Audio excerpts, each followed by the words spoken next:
Retomamos nuestro curso sobre los vicios capitales. Vamos a hablar en esta oportunidad sobre el vicio de la avaricia. En el cuadro del Bosco que nos ha venido acompañando a lo largo de nuestro curso, la tabla de los pecados capitales, nos topamos con un recuadro que tiene por tema precisamente el vicio del que vamos a hablar en esta oportunidad. En este detalle vemos ahí que el Bosco ha retratado la avaricia como un magistrado o juez aceptando un soborno, favoreciendo a unos a cambio de dinero y perjudicando a otros por el mismo motivo. Resalta así una de las varias consecuencias de este pecado. La avaricia lleva a la injusticia. Cuando Aristóteles analiza los diversos modos de vida, como los llama él, es decir, cómo se dividen los hombres según lo que cada uno considera apetecible para él, solo enumera 3 géneros de vida diversos. Primero tenemos la vida voluptuosa, en la que se inscriben, dice el filósofo, los más groseros, que son la generalidad de los hombres, los cuales prefieren, como dice él mismo, una vida de bestias, de animales. Estos ponen su fin en los placeres. Vamos a toparnos con ellos cuando estudiemos los vicios de la gula y de la lujuria. Luego viene la vida social, en la que se enrolan los más dotados y activos, quienes consideran como bienes los honores, la actividad política, el ejercicio de las dotes que poseen. Y por último, la vida contemplativa, donde el estagirita coloca a los que buscan la sabiduría o la ciencia, es decir, los filósofos, los amantes de la verdad. En esta repartición de los hombres no se mencionan las actividades lucrativas. Aristóteles no las incluyó, no porque no las conociera, sino porque sostenía que, y ahora cito literalmente, la vida de quienes se dedican al lucro es algo violento. En griego él pone biaios. Por lo cual salta a la vista, dice él, que tal meta no puede constituir el fin último de un ser racional. Esto lo podemos leer en la Ética Nicómaco, libro primero, capítulo 5. Este adjetivo, biaios en griego, significa violento. Algunos prefieren traducirlo como perjudicial. Más o menos son equivalentes. La vida del avaro es, a criterio del pensador macedonio, violenta o perjudicial. Perjudicial tanto para el prójimo como para sí mismo, porque es una violencia contra la naturaleza racional, es decir, contra la misma razón de fin último o de bien digno de tal nombre, el nombre de fin último. Esto es lo que los antiguos llamaban bonum honestum, un término que entre nosotros no ha prevalecido. La palabra honesto en castellano significa la persona que no miente, que no roba, pero para los latinos, ¿no?, y ellos traducen a su vez un término del griego, el bonum honesto es un bien digno de ser amado por sí mismo, al margen de la utilidad que reporta, que podría no reportar ninguna, y al margen de toda gratificación que produzca, que podría también no producir ninguna, ¿no? Igualmente, eso es tan digno, tan valioso, que vale la pena de ser amado por sí mismo, ser buscado a pesar de no gratificar, a pesar de no ser útil, ¿no? Y lo que aspire a ser el fin último del hombre tiene que ser justamente un bien honesto, ¿no?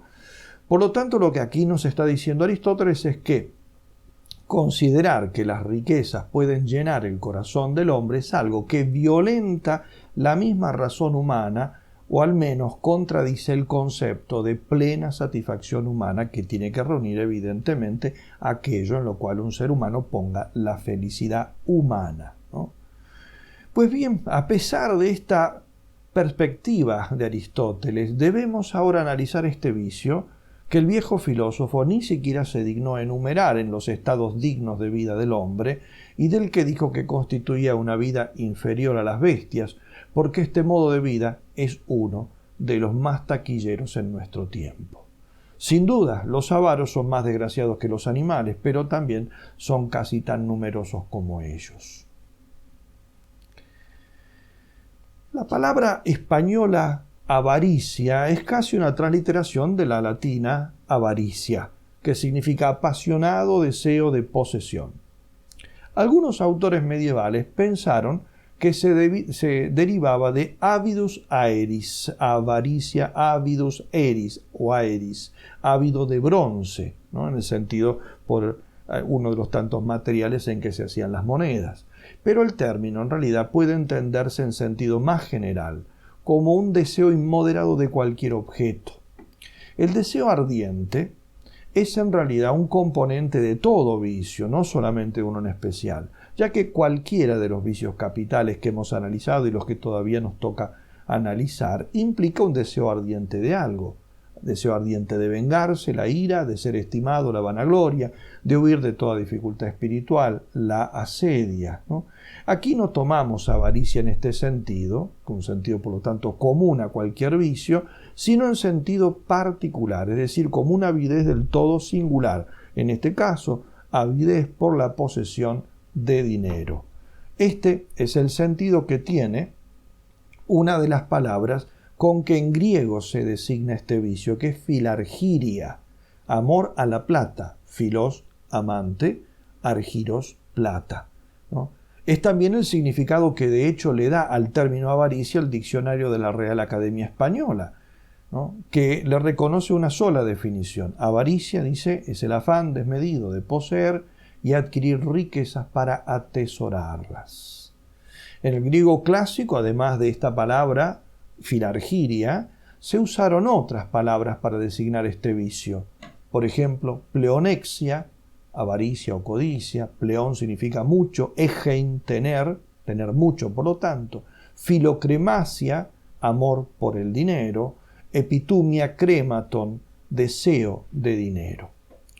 Santo Tomás explica que el objeto de la avaricia no es solo el dinero, sino todas las cosas materiales que pueden adquirirse con él y que designamos con el amplio término de posesiones.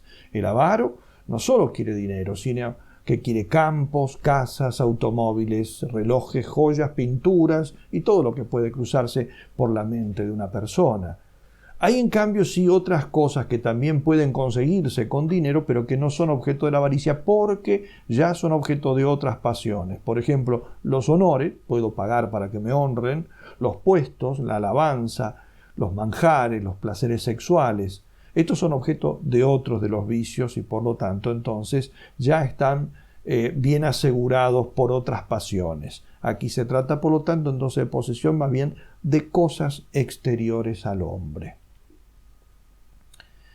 ¿Cuál es la naturaleza de la avaricia? El núcleo de la avaricia es ser justamente un deseo de riquezas. Pues bien, es deseo, es la pasión del deseo o concupiscencia. En esto, de alguna manera, coincide también con la gula y la lujuria, que son también deseos particulares.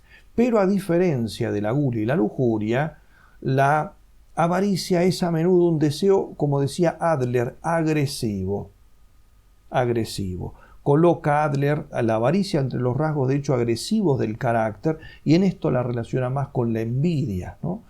Para entendernos nosotros debemos tener presente que el deseo se divide en natural, también llamado a veces animal, y no natural, también llamado a veces racional. El deseo natural o animal es aquel o aquellos, ¿no?, que nacen de las necesidades de nuestra naturaleza, es decir, de lo que ésta necesita para subsistir individualmente, como la comida, la bebida, ¿no?, o para subsistir, para persistir genéricamente, el género, la especie, en esto el apareamiento que lleva a engendrar nueva vida y de esa manera la especie animal se perpetúa. Aristóteles llamó también al deseo natural o animal, lo llamó álogon. Logos significa palabra, también sentido, también significa mente, razón. Por lo tanto, álogon significa no racional, ¿no?, en el sentido de que estos deseos naturales no dependen de una percepción racional, son primariamente instintivos, brotan de nuestros instintos de conservación individual o específico, ¿no? En cambio, el deseo no natural depende de la razón humana, de la percepción humana, la cual tiene que percibir algo como valioso, ¿no? Aunque sea falsamente valioso, pero tiene que percibir algo como valioso para poder disparar la concupiscencia. Por eso Aristóteles lo llamó racional, el otro era álogon, este no racional, este es racional. En este sentido, no quiere decir que se trate de algo razonable o justo, a menudo no lo es, sino solamente que versa sobre realidades que atraen en la medida en que uno las percibe como atractivas. De hecho, podemos nosotros preguntarnos qué hambre puede despertar el oro o la plata si uno no los considerase valiosos. Uno podría estar rodeado de oro sin saber que eso tiene algún valor y ni siquiera despertaría su curiosidad, ¿no? La diferencia entonces entre el deseo natural y el no natural no es puramente material, ¿no? Las cosas que atraen en un caso y otro, sino también formal, es decir, los objetos que ponen en movimiento ambos deseos son esencialmente diferentes. Pero la avaricia no consiste exclusivamente en la tendencia a acumular dinero, sino, y esto sería lo formal de este vicio en tanto agresivo como lo llamaba Adler, sino también, el rechazo a compartirlo con los demás. Dice Adler, el avaro construye un muro en torno a sí para sentirse seguro en la posesión de sus malditas riquezas. Uno de las características de la avaricia es el ser en cierto modo infinita. ¿Qué significa esto? Desde el punto de vista psicológico, es la principal propiedad, el ser de alguna manera en sí misma ilimitada. En esto tiene razón Erich Fromm cuando describe la avaricia como, palabras suyas, un pozo sin fondo que agota a la persona en un esfuerzo interminable de satisfacer la necesidad sin alcanzar nunca la satisfacción. Muchos siglos antes que Fromm lo había dicho ese autor del Antiguo Testamento que llamamos el Coelet. Decía así, quien ama el dinero no se harta nunca de él. Para entender esta condición de ilimitada o en cierto sentido infinita, debemos comparar los deseos artificiales con los deseos naturales que ya vimos antes, la comida, el descanso, el apareamiento sexual, ¿no? Estos últimos, brotan, dijimos, de los instintos, nacen de un apetito natural, ¿no? Mi cuerpo empieza a sentir desgaste y busca espontáneamente volver al equilibrio, recuperando la energía perdida. Esto lo hará comiendo, durmiendo, bebiendo, lo que necesite para restablecerse. Esta inclinación tiene un fin claramente definido. Es la homeostasis o equilibrio físico. Por tanto, lo que demandan estos deseos tienen una medida, lo necesario para lograr el orden y quietud orgánica. Santo Tomás diría que estos deseos son siempre, en acto, limitados. Solamente podemos pensar que son ilimitados en potencia, es decir, en el sentido de que cuando nuevamente vuelva a desgastarse mi energía, volveré a tener hambre, volveré a tener sed. Pero aquí y ahora, en el que tengo hambre, aquí ahora que tengo sed, yo tengo hambre y sed limitada, o sea, de una cantidad la necesaria para recuperar esta energía, o si tengo deseo de descansar, de lo suficiente como para recuperarme. No quiero estar durmiendo el resto de mi vida, sino tal vez dormir una siesta de 1 hora o 7 u 8 horas durante la noche, ¿no? Al ser medios respecto de un fin, solamente se quieren en cuanto son necesarios para alcanzar ese fin. Esa medida, entonces el fin pone la medida del medio, por eso se llama medio. Medio y medido tienen un origen común, ¿no? Por lo tanto, si yo ahora tengo hambre, vuelvo a insistir, deseo comer lo suficiente como para saciar mi hambre. Si tengo sed, solo quiero beber lo suficiente como para calmar mi sed. A mi organismo en ningún momento le apetece comerse un quintal de harina ni una pileta de vino, ¿no? Solamente un vaso y un pedazo de pan. A diferencia de tales deseos, los artificiales o no naturales, ¿no?, son infinitos en acto. Nosotros decíamos son medidos en acto, limitados en acto. Los sumo son infinitos en potencia, en el sentido que una y otra vez, a medida que vuelve a despertarse, que vuelve a uno a sentir hambre, volverá a aparecer el deseo. Cuando me canse, volveré a necesitar descanso. Pero aquí, ahora, son medidos. En cambio, el artificial es en acto infinito. El codicioso, de hecho, cuando siente codicia y deseo de riqueza, la siente sin ninguna medida. Él no se contenta con 1.000.000 de euros o 400 kilos de oro, sino que quiere simplemente hacerse rico. Y por eso mismo no implica ningún límite. Si quiere su dinero para conseguir con él alguna cosa determinada, lo querría en tanto medio, estableciendo así una medida. Por ejemplo, si alguien quiere comprarse un yate que vale 2 millones de dólares, ¿cuánto quiere? 2 millones de dólares, lo que cuesta el yate, porque eso pone la medida. Pero el codicioso no apunta su deseo a un bien determinado, a un yate concreto y es lo único que desea en su vida, sino a la riqueza misma. Por eso carece de medida. De ahí que los codiciosos y los ambiciosos sean insaciables en sí mismos. San Juan Crisóstomo, en sus homilías sobre la segunda epístola a Timoteo, la comparaba ya en el siglo IV a la enfermedad de la bulimia. Él decía así: el avaro siempre tiene hambre, siempre tiene sed. No hay enfermedad más cruel que el hambre incesante que los médicos llaman bulimia. No importa cuánto comas, nada puede calmarla. Ahora bien, transportad esa enfermedad del cuerpo al alma. ¿Qué podría ser más horrible? La bulimia del alma es la avaricia. Cuanta más comida recibe, más quiere. Extiende siempre sus deseos más allá de lo que tiene.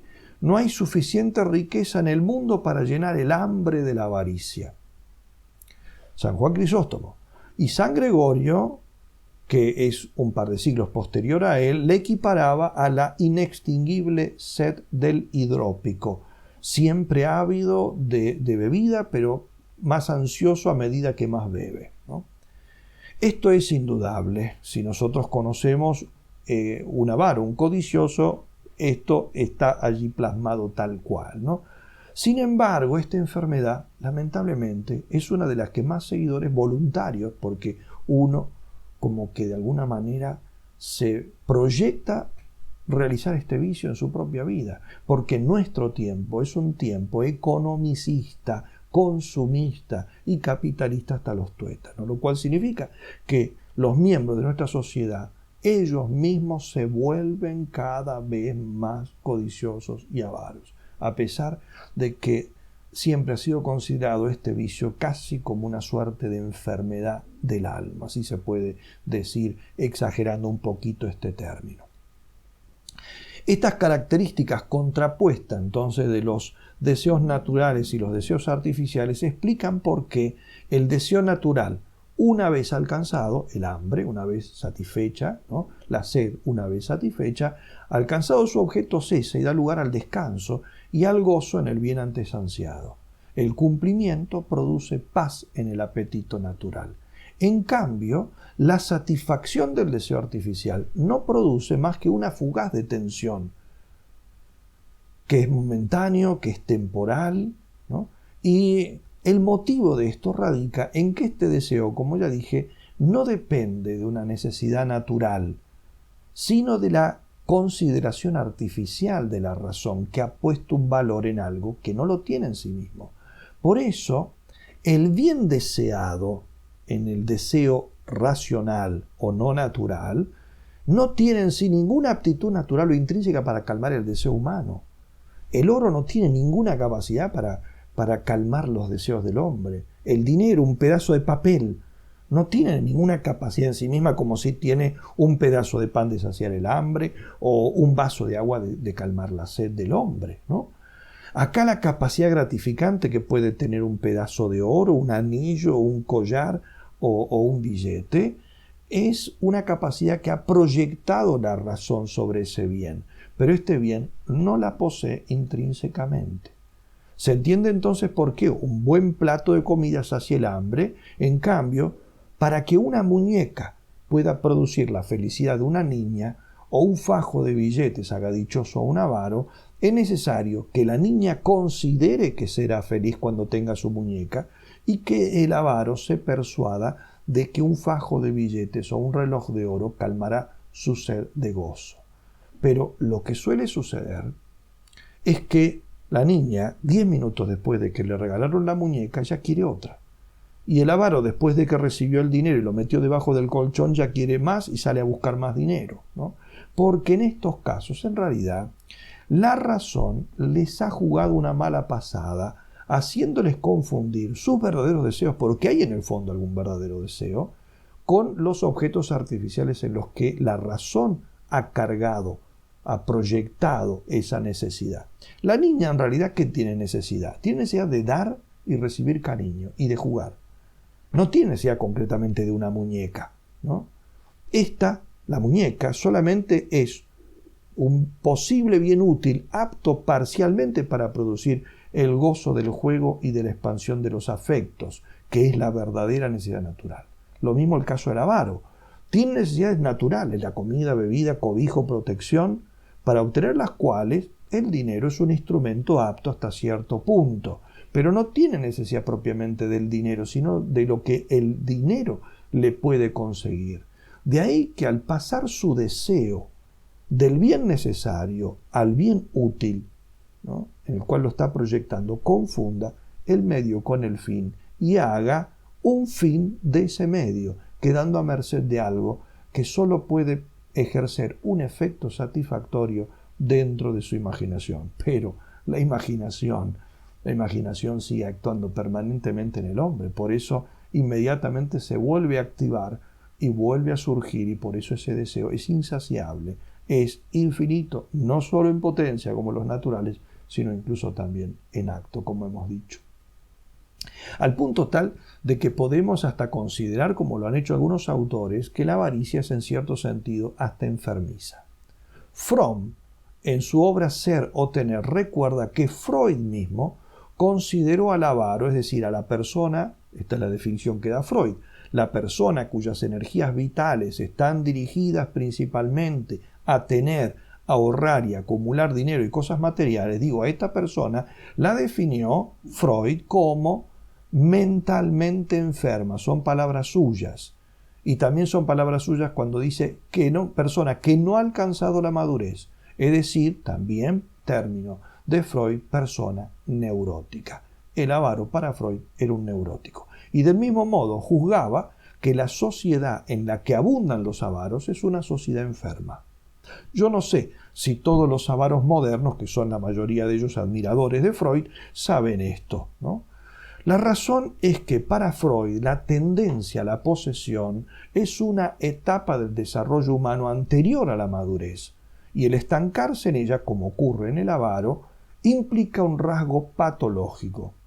Por supuesto, estoy prescindiendo totalmente de las explicaciones con las que Freud sustenta su teoría, que son totalmente discutibles y están ligadas a una negra visión antropológica, ¿no? Me retengo solamente esta idea, al margen, de que no comparto el análisis y la explicación que da Freud. Vale la pena al menos retener que para él, ¿no?, hay un carácter patológico en la avaricia y en el carácter del avaro. También Adler destaca el carácter neurótico de la avaricia, ya lo dije, incluso la va a señalar como uno de los rasgos agresivos del carácter. Otros han ido incluso más lejos, por ejemplo Baruch Spinoza, que es filósofo, no es psicólogo ciertamente, pero en su obra muy conocida, Ética demostrada según el orden geométrico, en la proposición número 44 dice que la avaricia y la ambición, así como la libidine, el deseo sexual, son clases de delirios, aunque no se las cuente en el número de las enfermedades. E incluso ha habido neurocientíficos que han llegado a sostener que el cerebro del codicioso funciona de modo distinto de quienes no lo son. No me toca a mí compartir ni dar un juicio sobre el acierto de una afirmación así, porque la neurociencia no es exactamente lo que nosotros estamos desarrollando aquí. Pero al menos refiero lo que algunos han llegado a decir. A decir verdad, la avaricia acumula rasgos morbosos que yo no llamo patológicos porque en muchos casos ciertamente que no llegan a eso. Pero sí son cualidades viciosas que van conformando una personalidad psicológicamente sinuosa y espiritualmente retorcida, que a veces designamos como patológica usando el término con bastante elasticidad. Solo un profesional puede diagnosticar si está ante un trastorno o no, que en algunos casos ciertamente que los hay. Pero cualquier persona de sentido común al menos se da cuenta con mucha facilidad que hay algo retorcido en la personalidad de todo avaro. ¿En qué consistiría justamente ese espíritu retorcido? En varias cosas. En primer lugar, en que la avaricia es ante todo una exacerbación del egoísmo. Es de hecho, en algunos casos, un egoísmo colosal y una psicología meramente interesada. La avaricia es también un fenómeno ligado al temor. El avaro es una persona miedosa. Teme que le pidan, teme que le roben, teme perder, teme que no le paguen, teme tener que prestar, teme la devaluación de las cosas, teme que las cosas se gasten, teme que se derroche, teme que cuanto posee no le alcance, teme el quiebre de las bolsas, teme que suban las tasas de interés, otra vez teme que bajen según los casos, teme que haya una crisis o teme que no haya una crisis. En todo caso, siempre tiene algo que temer. El miedo es intrínseco a la avaricia. De hecho, podríamos hasta decir, la avaricia es una suerte de miedo. Es también una actitud esclavizada al cálculo. El avaro calcula y recalcula todo el tiempo. Calcula cuánto tiene, cuánto le queda, con qué velocidad sus bienes se incrementan o con cuál menguan, cuáles nuevos negocios e inversiones debería hacer para continuar su carrera. Calcula y calcula hasta la tortura. El avaro también es un ser autoperjudicial, autodañino. El avaro, del que la literatura nos ha dejado docenas de ejemplos, es una persona que no gasta ni en sí mismo y por eso a menudo pasa necesidad con tal de ahorrar y no gastar a pesar de que le sobra el dinero. Esa expresión que a veces usamos, roñoso, para designar al avaro, con mucha frecuencia es literal, incluso en sentido higiénico, porque hasta le produce ese efecto dañino en la persona. El avaro también es un ser profundamente antisocial y solitario. Ya mencioné esa expresión de Adler, ¿no? que dice construye un muro para aislarse de la sociedad, no vaya a ser que le vayan a pedir algo prestado, ¿no? Es un ser también psíquicamente contrahecho, es decir, cerrado sobre sí mismo, como hace justamente en la imagen que tenemos, el que aferra la bolsa de dinero contra su propio pecho para que nadie se la quite o incluso para que no la vean y no le pidan plata, ¿no? Y por eso se lo pinta siempre encorvado sobre sí mismo. Pero esta, nosotros lo sabemos muy bien, es una actitud suicida, porque vivir es expandirse, es extenderse. La mano, para que no se entumezca, necesita abrirse y el brazo necesita estirarse, alargarse. En la medida en que algo se retuerce sobre sí, se paraliza. Por eso, si no siempre la avaricia corresponde a una patología, como decíamos antes, ¿no? O sea, que en algunos casos sí se da como una avidez compulsiva, pero en otros no. Entonces, si no siempre corresponde a una patología, la psicología del avaro sí posee por lo menos rasgos que se aproximan al morbo.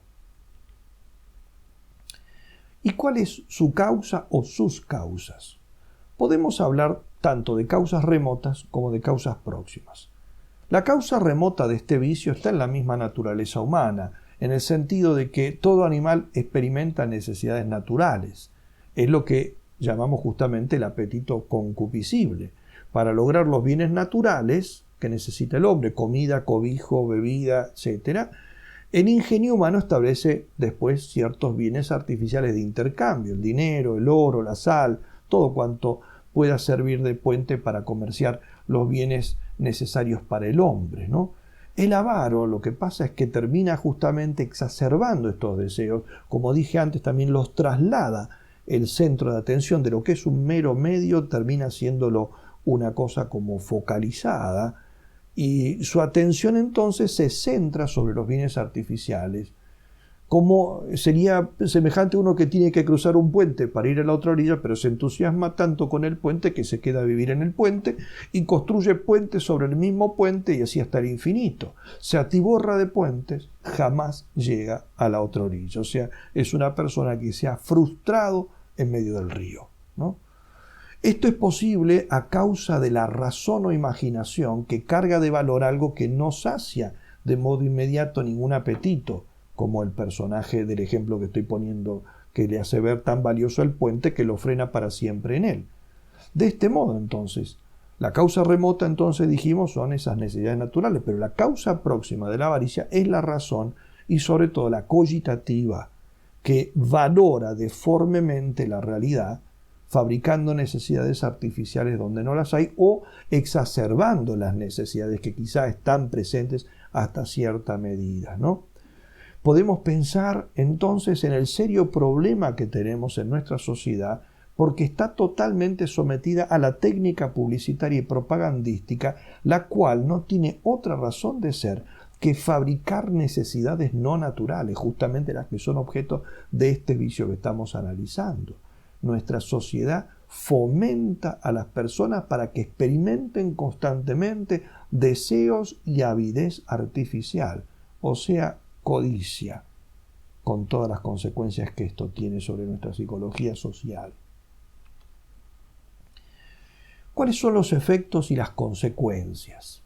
Siendo la avaricia un deseo y el deseo un modo de amor, justamente el deseo es amor de un bien ausente, como el gozo es amor de un bien presente, ¿no?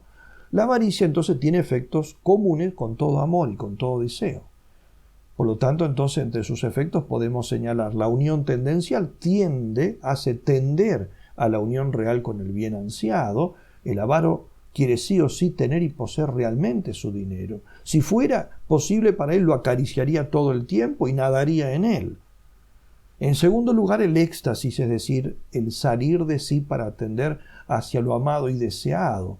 El avaro, por eso en algún sentido, está enajenado el salir de sí, ¿no? Enajenado, pero el que vive con la cabeza puesta en otra cosa, que eso es lo que significa éxtasis, enajenación, ¿no? Más si es una cosa material, termina loco. Por algo nosotros llamamos enajenado mental aquel que tiene una patología mental severa. En tercer lugar, como todo amor es una fuerza transformante, hace al codicioso semejante a lo que desea. Todos nos parecemos a aquellas cosas que amamos. Como dice San Agustín, amas el cielo, eres cielo, amas la tierra, eres tierra, ¿no? Un cuarto efecto ya más interno es la intranquilidad y el desasosiego, porque siendo la codicia un deseo que excluye todo límite, no se sacia jamás, como ya hemos dicho. Al avaro todo le parece poco. Y por eso ¿no nos llama acaso la atención el hecho de que sean tan insaciables en sus deseos de medrar aquellos que ni haciendo todo el esfuerzo posible podrían gastar el dinero que ya tienen, incluso si vivieran un par de o más de un par de siglos? Entonces, ¿por qué quieren más? Si aún si vivieran 200 años no podrían gastar todo el dinero que tienen. Entonces hay algo enfermizo en todo esto. El quinto efecto que señalaría es lo que ya mencioné antes, el temor de perder, el miedo, ¿no? Miedo de que lo arruinen, miedo de que se lo roben, miedo de no tener lo suficiente. Un sexto efecto es el engaño y la ilusión, porque cuando deseamos ardientemente una cosa, la vamos también cargando de contenido, imaginándola siempre más atractiva de cuanto es, ¿no? El niño que está esperando que los Reyes Magos le traigan un juguete, está imaginando que el día que tenga el juguete en las manos va a ser el hombre más feliz del mundo. Y eso después le duró 5 minutos nada más. O sea, lo ha cargado de más. Por eso después sobreviene siempre un desengaño, ¿no? En sexto lugar, ese engaño se convierte en una desilusión, tedio, fastidio, pues uno se cansa enseguida de las cosas que deseó mucho, pero que realmente no eran capaces de darme lo que yo esperaba, ¿no? Y las riquezas nunca nos dan lo que la fantasía nos hace creer que producen. En séptimo lugar, también podemos señalar efectos exteriores o físicos, porque toda pasión produce transmutaciones orgánicas. Y este vicio es un vicio que se funda en una pasión que terminó arraigándose como un hábito vicioso, ¿no? Y estas transmutaciones orgánicas se dan en todos los niveles imaginables, desde la simple agitación y ansiedad hasta perturbaciones, histerismos, neurosis, como señalaba incluso el mismo Freud, ¿no? En algunos casos el afán de riqueza o el miedo a perderlas han quebrado la razón de sus esclavos, sumiéndolos en la locura. La codicia daña al prójimo y a la misma persona del avaro, como explica muy bien Santo Tomás. ¿Por qué?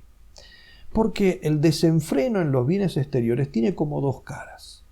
La primera es el acaparar y retener más de lo debido, porque las riquezas no son infinitas, sino que siendo materiales tienen una medida. Uno podrá desearlas sin medida, pero ellas tienen una medida. El oro que hay en el mundo será muchísimo, ¿no?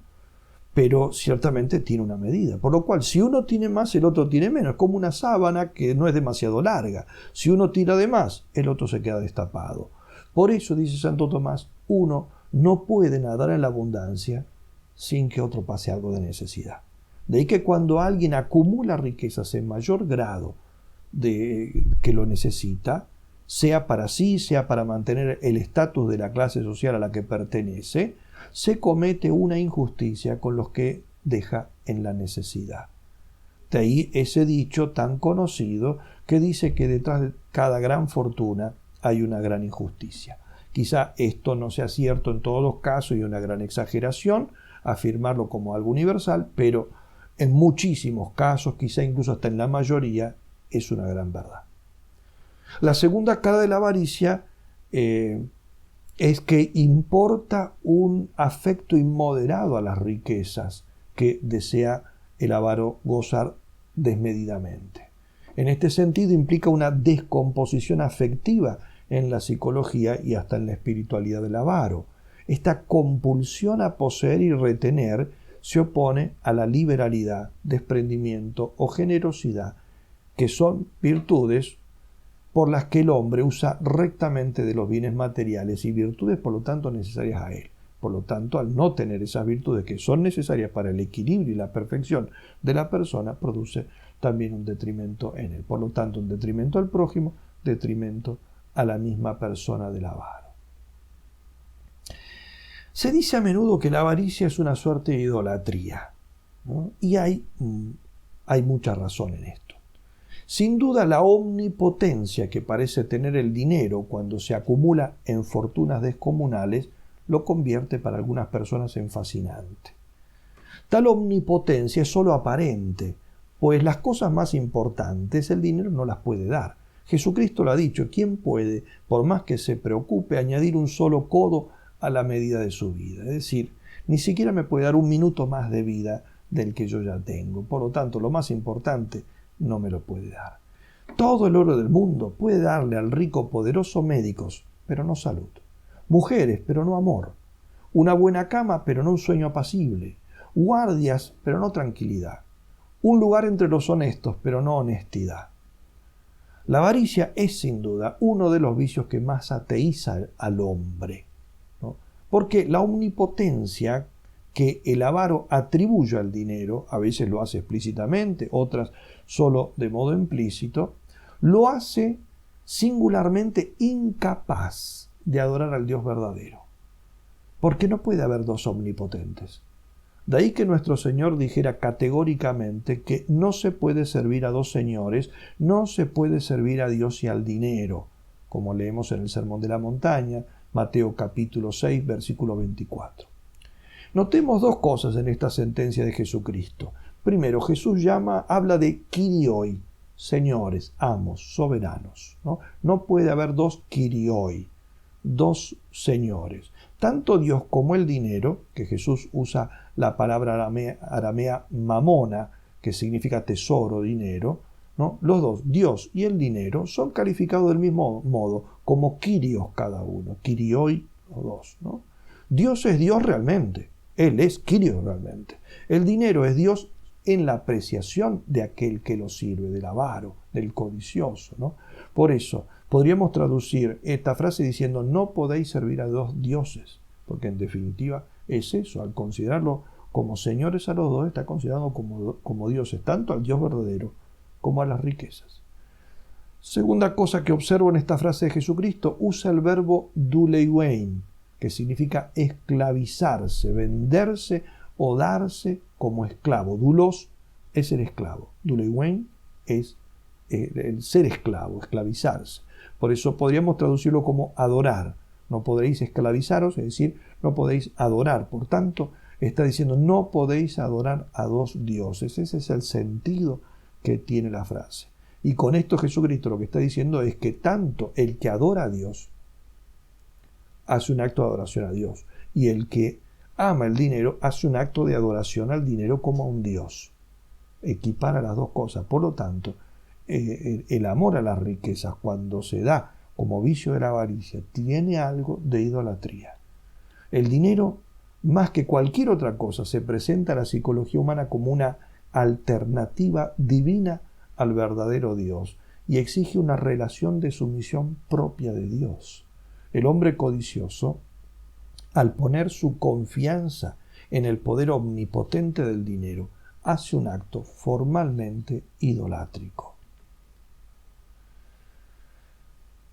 La característica de la insaciabilidad propia de la avaricia explica que este vicio llega a engendrar, en algunos casos, verdaderos enfermos. Tales son, por ejemplo, los usureros, los avaros, los rapaces, los tacaños, ¿no? Se entiende así porque Santo Tomás, comentando las palabras de Aristóteles con las que comencé esta conferencia, diga que poner la felicidad en el dinero es una de las opiniones menos racionales, porque el que hace esto termina siendo un enfermo de voracidad psicológica. Un célebre médico describe al avaro con estas palabras: ¿queréis conocer a un avaro? Examinadle sobre todo en dos actos muy importantes para él: cuando toma algo y cuando da algo. Cuando le hacen un presente de algún valor, un regalo, al instante su mano se expande para recibirlo, su cara está radiante, sus ojos se humedecen de ternura, se extasía y su boca entreabierta no haya expresiones para manifestar su sorpresa y su satisfacción. Entonces goza. Pero muy diferente es la escena cuando se haya precisado de soltar algunas monedas. Sus facciones se ponen hoscas, se contraen, su brazo se alarga lento y perezoso para contar cada moneda, que no suelta sino con mucha dificultad, y después de haberla estrechado como por última vez entre el pulgar y el índice, y luego sus inquietos ojos siguen tristemente hasta vuestro bolsillo el dinero que ha debido sacar del suyo. Entonces padece. El avaro, enemigo de Dios y de la sociedad, en justa compensación, llega a ser verdugo de sí mismo. Las privaciones de toda suerte que se impone, los temores continuos que le asaltan, las visiones de su imaginación enferma le hacen experimentar frecuentes y crueles desvelos, que pronto le dejan la cara pálida, resecan sus facciones y más adelante producen el enflaquecimiento general del cuerpo. En un periodo más avanzado se ve terminar esta pasión por la melancolía, el marasmo, la locura y en algún caso raro por el suicidio. Sin embargo, avaros los hay de todos los tipos. Veamos algunos. En primer lugar, el codicioso omnipotente. Es una clase particular de filargiros, como hemos dicho usando esta palabra griega, amante del dinero, el codicioso omnipotente. Este es el que ve en la riqueza la base de su omnipotencia. Este es el que cree que el dinero es capaz de solucionar todos sus problemas, o por lo menos puede convertirlo en dominador y político poderoso. Una de las cosas que notó Aristóteles es que el deseo de poseer más se agudiza a medida que subimos la escala social, hasta que se torna entre los tiranos un deseo despótico de poseer el Estado entero, incluidos sus bienes materiales y todo el pueblo que lo habita. Esto es muy fácil verlo, incluso en la actualidad, en muchos de nuestros dirigentes políticos, no solamente de nuestro país, sino de todos los países. Cuando asumen el poder, parece que ellos se creen dueños de una estancia. Hacen y deshacen, son los dueños y soberanos. Esto significa que el problema suyo es justamente esta codicia omnipotente, el codicioso omnipotente. Cuando uno analiza la codicia de los poderosos, como dije, políticos, gobernantes, magnates, financistas, y la compara con la que encuentra en los ciudadanos comunes, ve con cuánta razón tenía el viejo filósofo. A medida, entonces, que va subiendo el estatus social, la avaricia se da de una manera en unos, en otros, en otros, en otros, pero en los que están más altos es como dominio absoluto y de todo. Karl Marx, a pesar de sus ideas materialistas y reductivas, tiene un bastante buen retrato, salvo algunas afirmaciones que no se pueden compartir, pero tiene un bastante buen retrato de este modo de ver las riquezas en un pasaje que es muy conocido de sus manuscritos económicos y filosóficos escritos en 1844. Allí expresa la capacidad que parece tener el dinero, cuando se acumula en cantidades fabulosas, de poder transformar todo, comprar todo, hacer realidad todo, ¿no? Al menos él dice: así piensa el rico poderoso. Y cita una frase de Goethe que dice así: si puedo pagar 6 potros, ¿no son sus fuerzas mías? Los conduzco, soy todo un señor, como si yo tuviera 24 patas, ¿no? Si puedo entonces pagar 6 potros, yo tengo 24 patas. Y comenta así Marx. Dice: lo que dice Goethe es que lo que mediante el dinero es para mí, lo que puedo pagar, eso, ¿no? Eso soy yo, el poseedor del dinero. Mi fuerza es tan grande como lo sea la fuerza de mi dinero. Las cualidades del dinero son mis cualidades y fuerzas esenciales. Lo que soy y lo que puedo no están determinados en modo alguno por mi individualidad, ¿no? Soy feo, pero puedo comprarme la mujer más bella, entonces no soy feo, pues el efecto de la fealdad, su fuerza ahuyentadora, es aniquilada por el dinero. Según mi individualidad soy tullido, pero el dinero me procura 24 pies, entonces no soy tullido. Soy un hombre malo y sin honor, sin conciencia y sin ingenio, pero como se honra el dinero, entonces también se honra a su poseedor, no importa de lo que sea. El dinero es el bien supremo, luego es bueno su poseedor. El dinero me evita además la molestia de ser deshonesto, entonces se presume que soy honesto. Soy estúpido, pero el dinero es el verdadero espíritu de todas las cosas. ¿Cómo podría carecer de ingenio su poseedor? Él puede por lo demás comprarse gentes ingeniosas, y no es quien tiene poder sobre las personas inteligentes más talentoso que el talentoso. ¿Es que no poseo yo que mediante el dinero puedo todo lo que el corazón humano ansía, todos los poderes humanos? ¿Acaso no transforma mi dinero todas mis carencias en su contrario? Lo que como hombre no puedo, lo que no pueden mis fuerzas individuales, lo puedo mediante el dinero. El dinero es, al hacer esta mediación, la verdadera fuerza creadora. Hasta aquí Marx. Por lo menos podemos decir que así piensa el codicioso omnipotente. Después tenemos el tacaño, ¿no? Estos son los avaros que acumulan pero no usan ni siquiera para ellos mismos. La literatura abunda de personajes de este tipo. El Shylock de Shakespeare, el Harpagon de Molière, el Grandet de Balzac, el Scrooge de Dickens, ¿no? Es una figura proverbial, ¿no? El tacaño, rico, egoísta, mezquino, sin misericordia, pero tan real y cotidiano que dejo estos brillantes retratos literarios para apelar a un ejemplo real que apareció en los periódicos mientras estaba preparando esta conferencia. La noticia fue publicada en un importante periódico argentino el 23 de abril del 2020. No doy detalles respecto de la persona a quien se refería para respetar al muerto, que falleció ya también hace varios años, en 1989. Es el caso de un actor de fama internacional, ¿no?, cuya nota necrológica se titula así: La triste vida y penosa muerte del hombre que hizo reír al mundo. Dejó al morir, no tan viejo, una fortuna de casi 20 millones de dólares, que terminó, como suele ocurrir siempre en estos casos, en manos de parientes con los que él no había cultivado ninguna relación. Con todo su dinero, dice el artículo, nunca tuvo verdadera alegría ni amor, aún representando para muchos el mundano lujurioso y sensual rodeado siempre de mujeres bellas. La verdad es que no conoció el amor, ni el cariño, ni la paz. A pesar de su generosa cuenta bancaria, dice el autor de esta nota, nuestro artista tenía una resistencia casi patológica a gastar dinero. No tenía auto propio y caminaba siempre al trabajo para no pagar un taxi.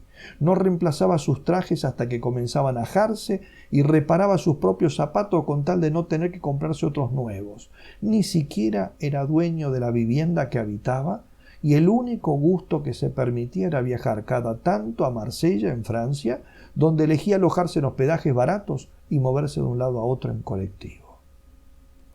Y si por sí esta vida fuese mezquina, como si fuera poco la mezquindad con que vivió, los rumores de sus riquezas eran tantos que llegó a decirse que había sido enterrado con joyas y lingotes de oro, por lo que la tumba donde descansaba junto a sus padres fue profanada por ladrones. Las autoridades debieron cubrir el sepulcro con cemento para prevenir futuros ataques. Tanto oro, tantos millones para terminar forrado de hormigón. La descripción que se hace de este pobre hombre se ajustaría con mucha facilidad, no digo a todos, pero a la mayoría de los avaros. Luego tenemos el usurero y el prestamista. Es de todos los avaros y codiciosos el más aborrecido. En la literatura, este es el que abusa de la necesidad del prójimo y se aprovecha del apuro ajeno. El usurero y prestamista es el chupasangre que explota la penuria de los que están acogotados para sacar tajada de esa penuria y del dolor del prójimo.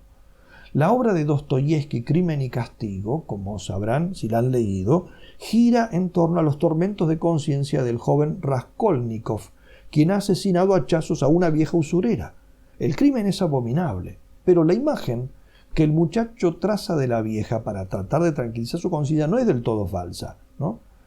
Él se dice, mi crimen, dice, ¿qué crimen? ¿No? El de haber matado a un gusano venenoso, a una vieja usurera que hacía daño a todo el mundo, a un vampiro que chupaba la sangre de los necesitados, o un crimen así, basta para borrar 40 pecados. No creo haber cometido ningún crimen y no trato de expiarlo. ¿Por qué me han de gritar por todas partes, has cometido un crimen? No. Hasta aquí las palabras de Raskolnikov. Ciertamente, ningún crimen se justifica, ni siquiera el del más pernicioso de los hombres. Pero la descripción que hace Rodia Raskolnikov de su víctima, sin disminuir el horror de su delito, no es del todo falsa, ¿no? Rodia llenó sus manos con sangre de alguien que también tenía sus manos atiborradas de sangre y de lágrimas ajenas. El usurero es una figura que ha pasado a ser en nuestra sociedad, sin embargo, un personaje central. Y no solo central, sino un personaje clave y un personaje hasta honrado. En muchos casos es el dueño del destino de naciones enteras, porque el dinero que le reporta su usura le otorga tal inmenso poder que puede poner y sacar gobernantes, dirigir políticas, determinar el destino de pueblos enteros y ser el nuevo amo del mundo. De todos modos, ningún poderoso ha logrado todavía vencer al más recio de todos sus enemigos, ese que momento a momento roe sus entrañas y lo va dominando hasta que termine por engullirlo. Me refiero al tiempo, porque todo pasa, incluso o especialmente los poderosos, los cuales se van de este mundo tan desnudos como llegaron a él. ¿Cuáles son las hijas de la avaricia? Pues si hablamos de un pecado capital, tenemos que dedicar unos minutos a esto, las hijas de la avaricia. Gregorio Magno enumeró 7 pecados causados por la avaricia. Los digo en latín porque a veces las traducciones no son muy exactas. Prodicio, traición, fraus, fraude, falacia, mentiras, periuria, perjurios, inquietud, violencias, contra misericordia, obduratio, que podemos traducir dureza del corazón, después explicaré un poquito mejor esta expresión, ¿no? Santo Tomás ensayó justificar este elenco, ¿no? Recordemos sobre todo que los vicios derivados en sentido propio de la avaricia son aquellos que intentan hacer realidad el fin del vicio capital, es decir, los medios por los cuales procuran que la avaricia logre su cometido. Ahora bien, siendo la avaricia amor desmesurado por la posesión de riquezas, esa tensión exige, por un lado, suscitar distintos actos que le permitan retener las riquezas que ya se poseen, y por otro, suscitar otros actos que le permitan tratar de acrecentarlas.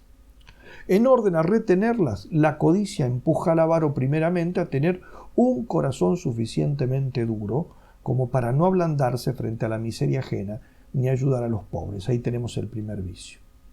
Mientras tanto, para seguir aumentando los bienes, la avaricia engendra hacia adentro inquietud, este es excesiva y vana preocupación, ya que el avaro nunca se siente repleto de dinero. Hacia afuera, en cambio, unas veces violencia y otras engaño, y este último, si es solamente hecho a través de palabras, se califica mentira, si lo ratifica con juramentos, perjurio, y si recurre a las obras, fraude o traición, ¿no? Sobre todo, fraude si se trata de trampear cosas, traición si maquina contra personas. Y ahí tenemos entonces los vicios mencionados por Gregorio Magno y estructurados de esta manera lógica por Santo Tomás de Aquino, ¿no?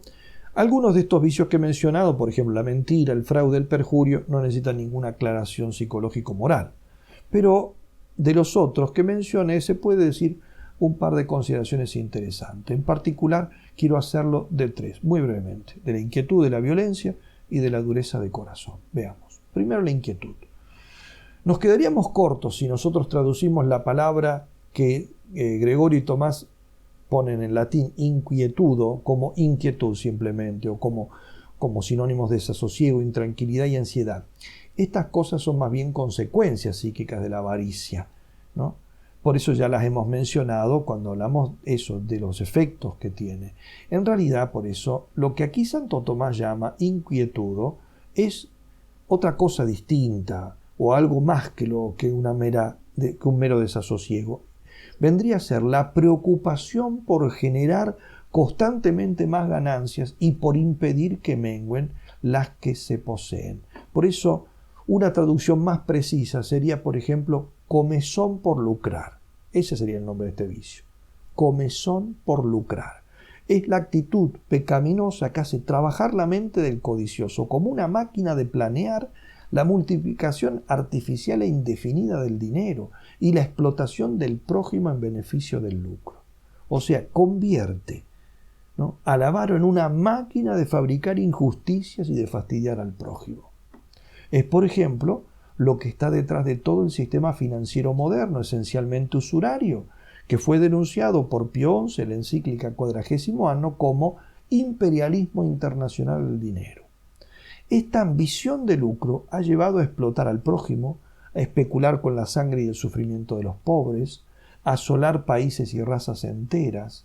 Es lo que ha inventado la esclavitud, la explotación sexual, la prostitución, los fabulosos negocios de la droga, las mafias, el comercio de armas, las guerras, etc.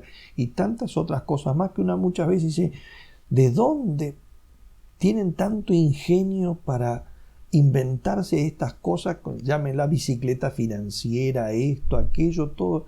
Justamente esto es lo que Santo Tomás llamaba inquietud, inquietudo, ¿no? En segundo lugar, la violencia. La avaricia es violenta y genera violencia, lo señalaba Adler.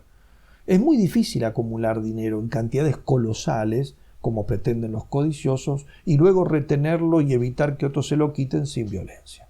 Por eso el avaro se torna ladrón, rapaz, explotador, homicida muchas veces. La casi totalidad de las guerras han sido causadas por la ambición, y por la ambición de dinero, ¿no? No solamente por los poderosos que querían tener más territorio, sino por los que estaban detrás moviendo eso, porque las guerras es uno de los negocios más fabulosos que pueden hacer los hombres, económicamente hablando. Una parte muy importante de los homicidios, asaltos, secuestros, etc., tiene a sus espaldas deseos ardientes de lucro. Y en tercer lugar, la dureza de corazón. La destaco en particular, ¿no? Santo Tomás la llama, yo mencioné la expresión latina, contra misericordia obduratio. Resistencia a la misericordia sería la palabra, ¿no? Resistencia a la misericordia. Porque para acumular dinero no solo hay que sacarlo de donde sea y como sea, sino que es necesario después impedir a toda costa que mengüe, ¿no? Y una de las razones por las que el dinero mengua es porque lo damos o prestamos a quien lo necesita. El avaro encuentra en la piedad, por eso en la lástima, en la misericordia, sus peores enemigas. Son agujeros en la bolsa de acero en que guarda su tesoro. Si permite que el corazón se le ablande, sus riquezas se pueden escurrir. Por eso la avaricia, para alcanzar su propio fin, anquilosa el corazón del avaro. Dostoyevski en Los hermanos Karamazov cuenta una historia llamada La leyenda de la cebolla y narra la historia de una mujer que murió sin dejar a su espalda la menor sombra de virtud. El demonio se apoderó de ella y la arrojó al infierno, pero el ángel guardián se devanaba los sesos a ver si se podía acordar de alguna obra buena que esta condenada haya hecho cuando estaba viva y referírsela así a Dios. Y al fin se acordó de una y le dijo: Señor, dijo, me acuerdo que una vez esta vieja arrancó una cebolla del campo y se la dio a un mendigo. Y Dios le contestó: bueno, toma esa cebolla, tiéndesela a la mujer que está en el lago de fuego para que se aferre a ella. Si consigue sacarla, irá al paraíso. Si la cebolla se rompe, la pecadora se quedará donde está. El ángel corrió hacia el lago, le tendió la cebolla a la mujer, le dijo: toma, agárrate fuerte. La vieja se agarró y empezó a tirar con cuidado y pronto estuvo la mujer casi afuera. Pero claro, los demás pecadores, al ver que sacaban a la mujer del lago, se empezaron a aferrar a ella para aprovecharse de su suerte, y la cebolla era suficiente para arrastrar a todos, ¿no? Pero la mujer, en su maldad, dice Dostoyevski, empezó a darles puntapiés y a decirles: es a mí a quien sacan, no a ustedes. La cebolla es mía y no vuestra. En ese momento, dice Dostoyevski, o el personaje que está relatando esta historia, esta metáfora, el tallo de la cebolla se rompió y la mujer volvió a caer en el ardiente lago donde está todavía. El ángel se marchó llorando. Los avaros no solo quieren ganar ellos solos y quieren que los demás no ganen. Por eso con los avaros pierden todos, incluso ellos mismos, porque descomponen la sociedad y ellos mismos se pudren en ese cuerpo muerto que han matado con su maldad. Por último, ¿se puede remediar la avaricia? Aristóteles dijo que la avaricia es incurable. Puede ser, pero me parece que sería más exacto decir que es dificilísimo, pero no imposible, porque para Dios no hay nada imposible. Ahora bien, si hay algún remedio, este consistirá en tomar ante todo conciencia de la caducidad de las riquezas, los daños que puede causar a la persona y a la sociedad, de lo que hemos hablado en abundancia en esta charla, ¿no? El apego, los daños del apego, de la búsqueda inmoderada y del amontonamiento inútil y exagerado. Si no se toma conciencia de esto, no se puede ni empezar siquiera. Por eso, para esto, la visión religiosa es la más fructuosa, porque las motivaciones que ofrece la fe, particularmente el catolicismo, para luchar contra este vicio son muy numerosas, en especial el ejemplo y la doctrina de nuestro Señor Jesucristo. Sobre todo la primera bienaventuranza que proclama: dichosos y bienaventurados los pobres de espíritu, o sea, los que no atan el corazón a las cosas materiales. Este es un apoyo muy fuerte, lo encontramos en el Sermón de la Montaña, en su exordio, las bienaventuranzas, Mateo capítulo 5, ¿no? Lo mismo las exhortaciones que encontramos en la Sagrada Escritura a no tomar las riquezas como fin, sino simplemente como un medio, como recomienda, por ejemplo, San Pablo a Timoteo, que le dice así: a los ricos de este mundo, recomiéndales que no sean altaneros, ni pongan su esperanza en lo inseguro de las riquezas, sino solamente en Dios, que nos provee espléndidamente de todo para que lo disfrutemos, y que practiquen entonces el bien, que se enriquezcan de buenas obras, que den con generosidad y con liberalidad. De esta forma irán atesorando para el futuro un excelente fondo con el que podrán adquirir la vida verdadera. En el fondo, el mejor medio de ser rico no es tomar sino dar.